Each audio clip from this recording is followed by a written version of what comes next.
अशी तडका दिलेली खीर कधी तुम्ही खाल्ली आहे का?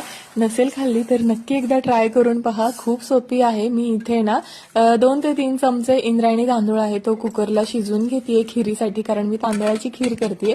तांदूळ शिजवताना त्याच्यामध्ये थोडंसं मी चमचाभर तूप घातलेलं आहे. छान अशा 2-3 शिट्ट्या झाल्यानंतर मऊ असा भात शिजलेला आहे. मग एका पातेल्यामध्ये ज्यात आपल्याला खीर करायची त्याच्यामध्ये तो भात टाकायचा. अगदी थोडंसं दूध घालायचं आणि अर्धा चमचा साखर आणि वेलची पूड टाकायची आहे. त्यानंतर उरलेलं दूध पण घालायचं आणि छान ते उकळायला ठेवायचं. थोडेसे ड्रायफ्रूट मी तुपामध्ये भाजून टाकले. त्यानंतर एका तडका पॅनमध्ये आपल्याला 2 ते 3 चमचे जेवढं गोड आपल्याला खीर करायची ना त्या अंदाजाने साखर घ्यायची आणि ती छान बारीक गॅसवर अशा पद्धतीने मेल्ट करून घ्यायची आणि त्याचा मस्त असा तडका द्यायचा आपल्या ज्या खिरीला. आणि गॅस बारीक ठेवायचा तडका देताना, नाही तर सगळं उती जाईल. इतका छान कलर येतो, टेस्ट पण एवढी छान लागते ना, खवा वगैरे घालायची अजिबात गरज नाहीये. एकदा नक्की ट्राय करून पहा या पद्धतीची खीर, खूप आवडेल तुम्हाला.